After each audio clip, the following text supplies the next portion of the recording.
Needing some encouragement to break through your now? Here's what Life Coach Sloan says. Change the way that you think and you will alter the entire course of your life.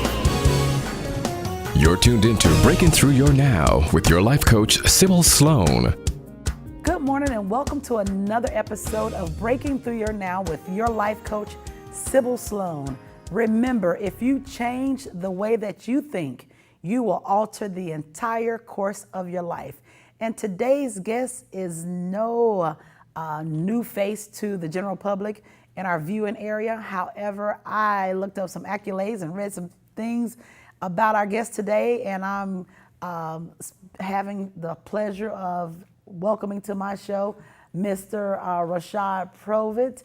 And not only are you local in the viewing area, but also if you were in an NCAA tournament, that means several people got to see you. I would like to say throw up some shots. I don't even know what position you played, but I'm just gonna make you be the person that's outside shooting threes. I'm gonna make you be the 3-point person, a point guard. Is that the guard or the forward? Which one is it? It's a little bit of both. I did a little bit of every position, so okay. I really don't have an actual position.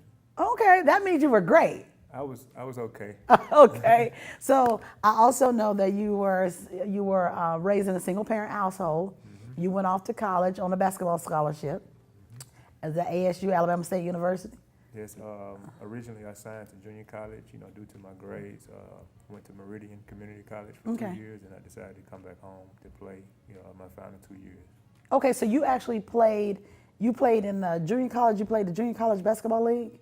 Yes, it was in Meridian, Mississippi. Wow, you left home. Yes, I did. I didn't get the actual full experience, but I was off for 2 years on my own, making, grown-up decisions. So I do count that as, 2 years away from home, even though it was only like 2 hours away. Wow, that 2 hours, it doesn't matter. If it was more than 20 minutes, yes. you was outside of the scope of where the mama can reach and grab you and say, boy, get yourself together. Not only did you play basketball, you went to Meridian, came back, played at Alabama State University. You got your degree in criminal justice and concentration in juvenile justice. Correct. And then, was it 2015? You started the COLO. Is it COLO? Is that how you pronounce it? Yes, ma'am. COLO. So choose one or lose one. Choose one or lose one.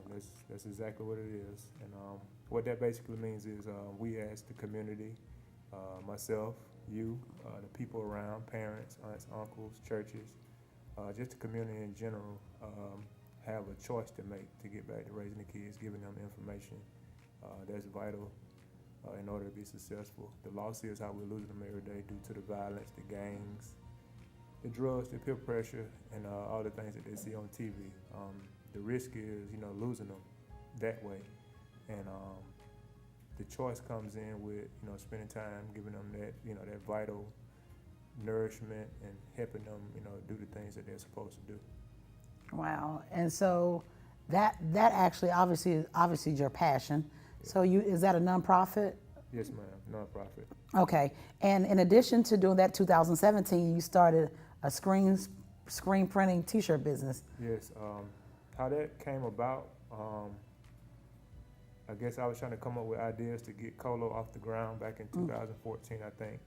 And the idea of putting those 4 letters on a T-shirt, I think at the time the whole trend of YOLO, the whole you only live once. Right.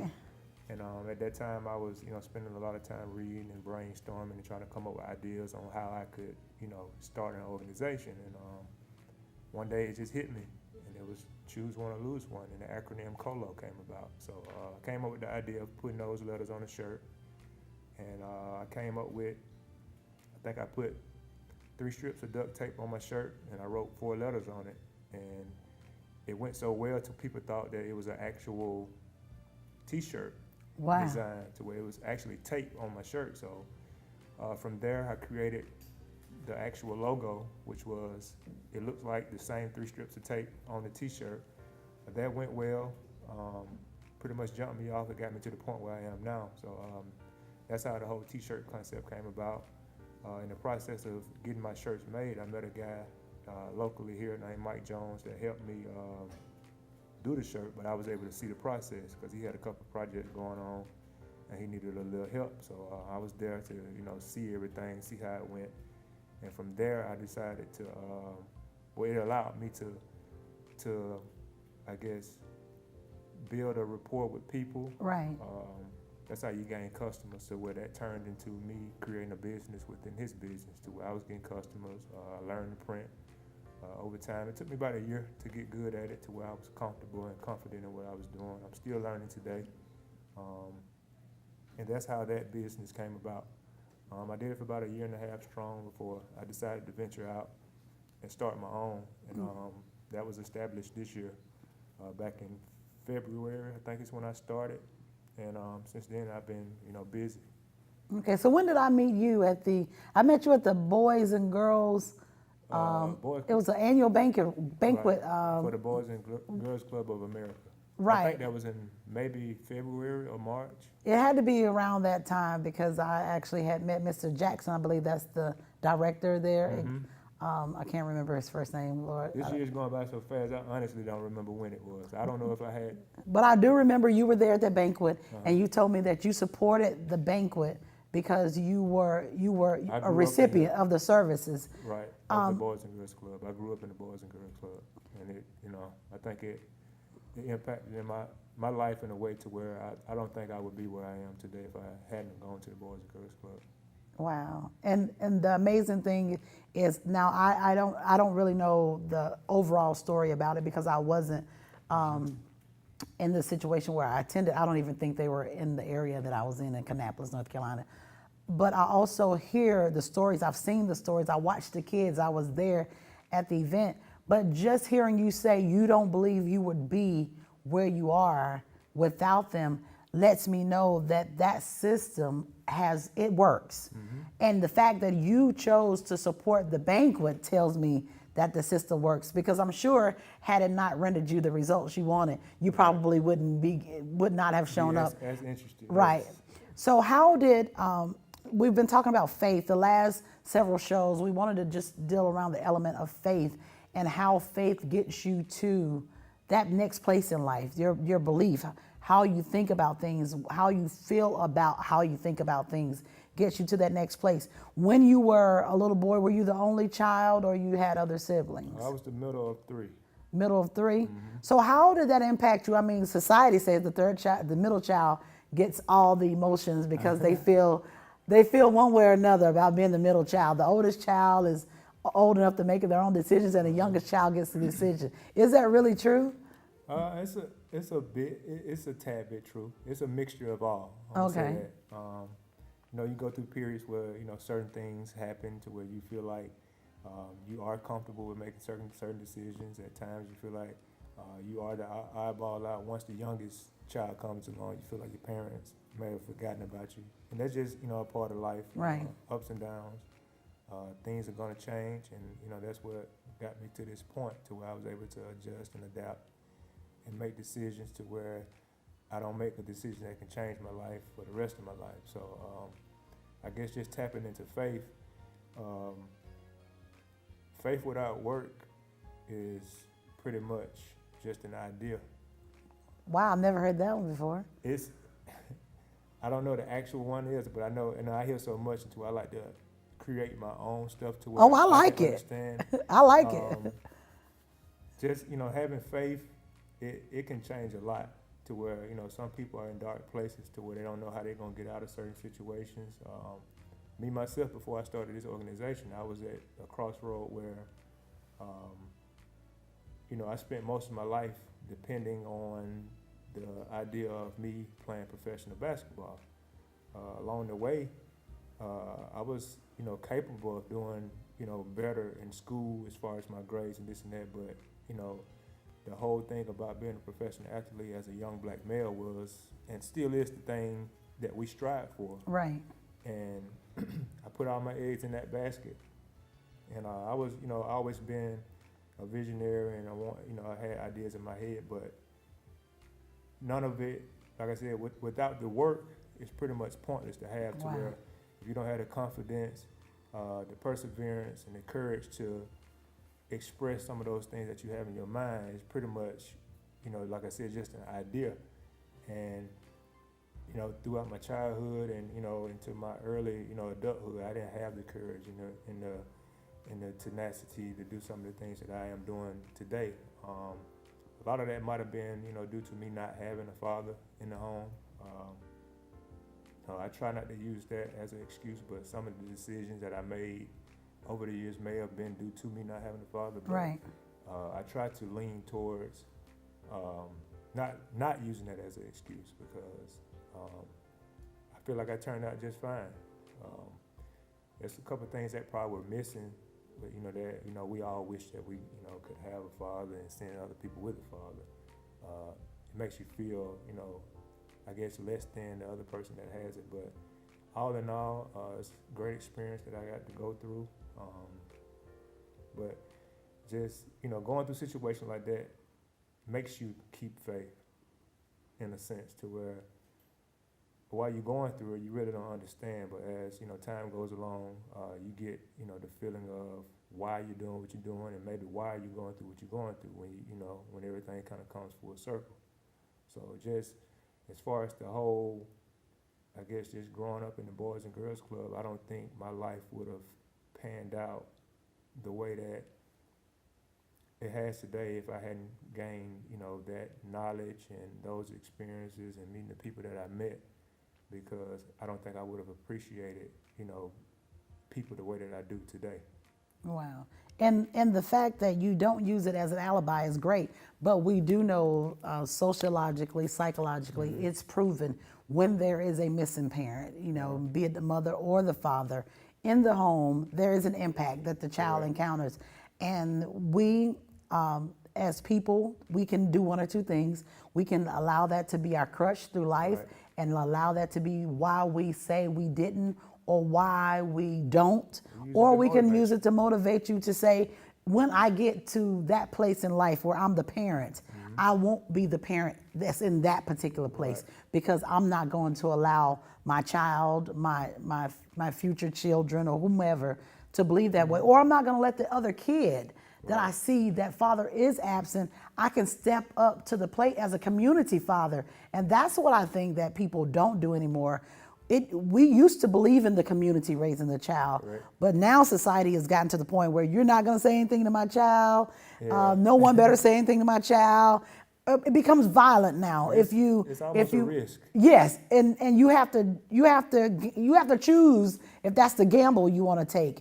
And being the person who's in the mindset of choose one or lose one, you have to always weigh out the factors, where when you see little Charlie, little Ricky going down the wrong path, and maybe mom is doing all that she can to provide for the home, but he doesn't have that father figure there. Now the community father, that's what I use, to identify you. The community father can step in to help, but now you risk whether or not mama's gonna be okay, because now whenever you step in to help people, they always take it as the wrong thing. So if he's trying to help my baby, he's probably trying to be my man, or he's trying to rap to me. And then that becomes a whole nother issue, because sometimes when people are in need, when you're nice to people in need, they misinterpret how to receive your niceness, because we always have to feel like, that's what I found out about lack. And whenever you're in a certain state of mind, especially an impoverished state of mind, not necessarily poverty as much as an impoverished state of mind, you start to think that everything has to have some type of agenda. Everything has to have some underlying motive.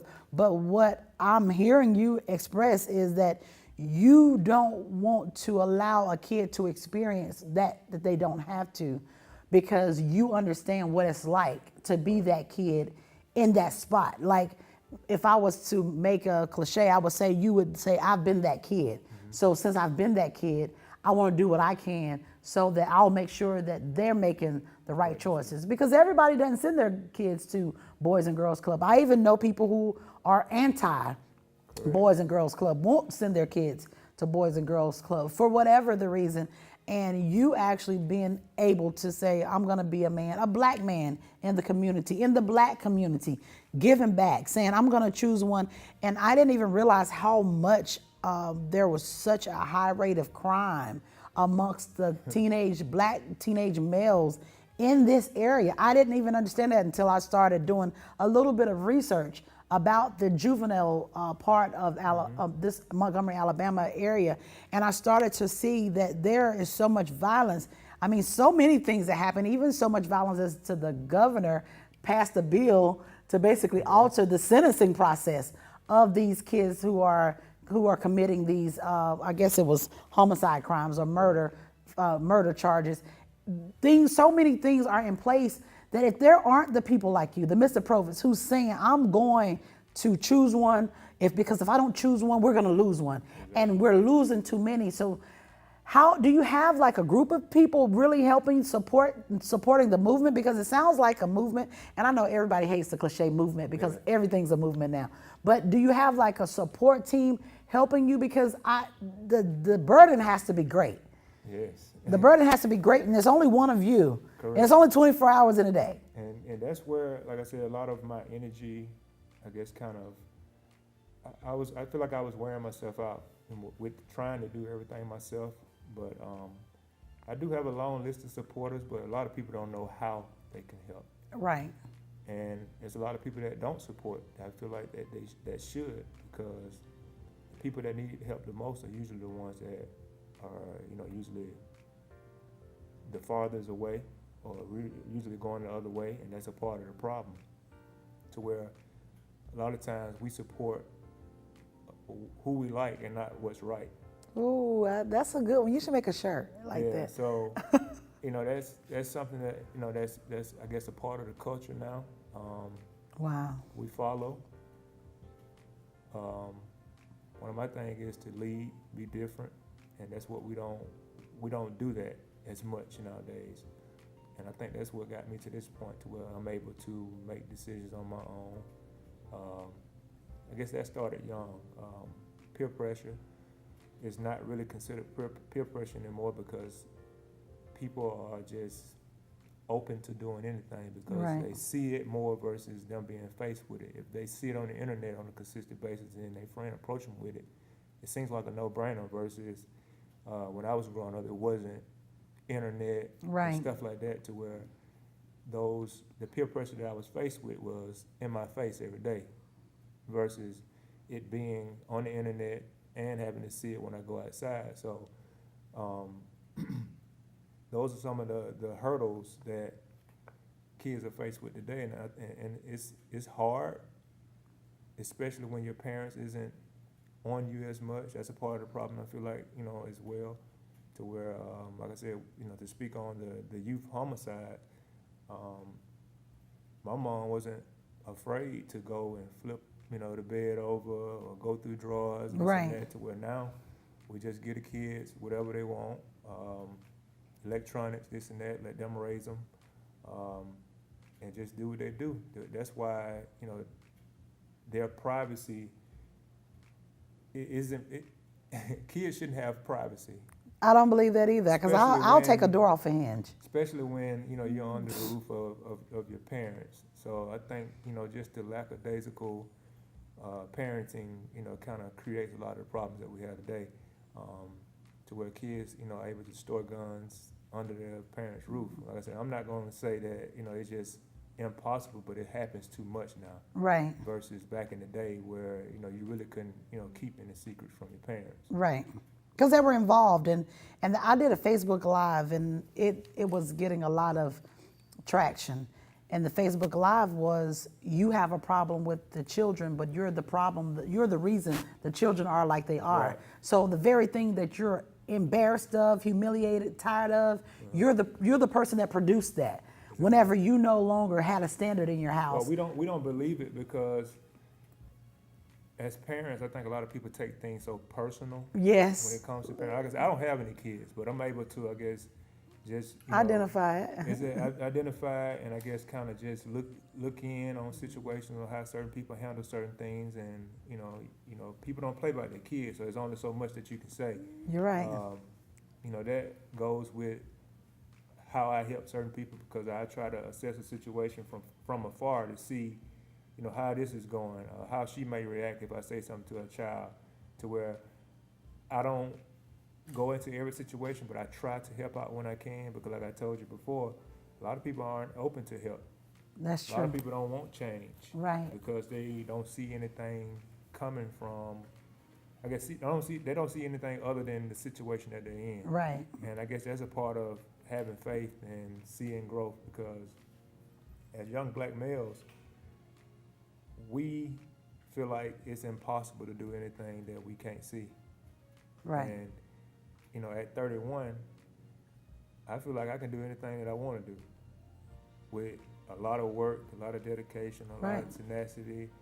And these are things that we don't teach our kids, because we're limited on, I guess, the resources. We tell our kids they can only, well, I guess they feel like they can only be an athlete or a rapper or Right. Now just work at McDonald's, this and that, to where we have the same 24 hours. It's just all about how we utilize our resources, because I feel like back in the day, the things that we complained about not having, we buy them as recreation. Right. As far as like the computers and the iPads and stuff like that. These are the things that we complain about as black people that, you know, per se white people had that we didn't, but we don't take advantage of it. Right. I agree. And I believe that as people, as humans, we become offensive over anything that makes us have to shine the light inwardly Yes.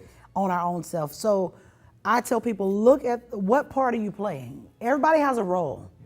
Everybody has a role, no matter what the game is. Life, everybody has a role. So you're either the person making it good or you're not making it good. Right. You don't have, there's no middle ground. You're either making your child a positive, productive citizen or you're not. It's not your sorta. If you're not present and that child It's is a raising full-time themselves, job. if they, because a lot of, and I get it. I have had a spell of my life where I was a single parent. I get working all the time. I get life being consumed. But in the time that I was working all the time, my child went to an adult who was going to hold her accountable on the same measure in which I would hold her accountable. So I wasn't struggling with wondering what she was doing, how they were doing it. And then guess what? I told you I will take a door off a hinge. I didn't have a problem doing that. My daughter's an adult now, but I didn't have a problem taking it. What are you doing? We're pulling out drawers, dump everything out. Correct. Because you're not paying bills here. So you don't have authority.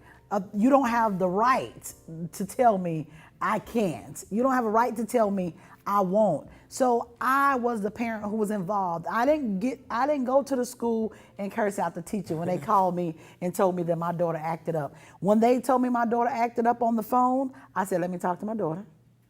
I said, now I know you well enough to know whether or not they're lying or you're lying.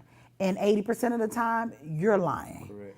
But most parents aren't able to separate the fact that nobody's going to tell their child what to do from the fact that I know my child did this because my child disrespects me. I told my daughter, you tell me lies. So do you think I won't believe you tell your teacher a lie? Like Milton Craig wrote a book called Nobody Wants Your Child. That's a good book, you guys. I don't even know if they're still out there, but it's Nobody Wants Your Child. And it talked about the very things that we're majorly experiencing in society today, where nobody wants your kid because they're so bad. For lack of better words, and when I say so bad, I'm not talking about your 2 and 3 year olds. I'm talking about your teenagers. You've allowed them to be disrespectful to every elder. You talk about everybody behind their back. So your kid is now they have no respect for those adults that you're talking about behind their back. They have no respect for the educational system. They go to school and they tell the teachers off. They cuss the teachers out because when you come to the school, you curse the teachers out. So kids are basically replicating the parents' behavior, and the parents are not going to allow anybody in that space. And I'm not taking this as a moment to bash parents. I get it. We don't get guides and we don't read books on how to parent. So that means that since our kids are unique to us, nobody tells us how to get little Johnny in line. And a lot of us, there are some parents who are really just trying and has exhausted all that they know to do to redirect their child. But when the father is absent, the little boy still suffers and struggles. The little girl suffers and struggles well. But what I'm saying in society are the boys are the ones that are acting out. with the father absent, because now they're looking for acceptance in the streets, gang activity, and that is escalating. It's on a rise. So now we accept you in here. We're your family. Right. We love you. They want attention, Right. like most kids do, and it's just all about what they consume the most of. If it's negative attention, chances are that's where they're gonna go. If you shower them with positivity, your chances are, I feel like, higher to lead them down a better path versus you thinking that, I guess, showing them, you trying to tell them one thing, but you're exposing them to something different. Mm-hmm. That doesn't equal out to, I guess, them understanding why you're telling them to do what they do. I feel like you're supposed to lead by example as a parent. Right. Instead of because when I grew up, it was do as I say, not as I do. Right. And in my culture, that worked. In the 40, I'm over 40. That worked. Mm-hmm. Only because the structure was there. Right, and the structure came with, I guess, being afraid of your parents. Right. Yeah. Now you can tell a kid that they know they have rights now. Yeah. That may be a part of the problem too. You tell them that, but it's going to be rebuttal because they're going to ask you why you say I shouldn't do this when you do it. They're going to chastise you and they're going to challenge you because of what you're doing versus the old way of do as I say, not what I do. Right. But a lot of people don't understand that, to where, like you said, when parents go up to the school and cuss out the teacher, this and that, not knowing that it's going to affect the child more. Right. Because that's making the child feel like they can do the same thing. Absolutely. And that's tough. Like I said, teachers have a My head goes off rough too. job. As they say, salute. Yeah, salute to all the teachers out there in the world, because, like I said, not to bash parents, but there are some parents out there that feel like their child can do no wrong. Yeah, that's the truth. And the thing about it is, kids know that Yep. their parents are going to come take up for them. And act just like that. Exactly, and you can show them on camera, what their child is doing, and they still going, some still will make excuses on why they're doing what they're doing. So, like I said, I never challenge people as parents, but I just try to lead by example and show people that sometimes different is good. Right. In a sense, to where, like I said, you don't have to follow every trend or feel like your child is exempt. Well, I definitely thank you so much for coming on the show. Mm-hmm. Ladies and gentlemen, this has been Mr. Rashad Provitt with Colo, Choose One or Lose One, and also he has a screen printing business as well. You guys, this has been an awesome experience in just learning how you can apply faith to your life no matter what journey you are on. It takes the entire community to raise a child. It takes everybody to work to the vision in which is before you. This has been one of the greatest episodes that we've had talking about this youth and society yet to be aired on Breaking Through Your Now. And remember, if you change the way that you think, you will alter the entire course of your life.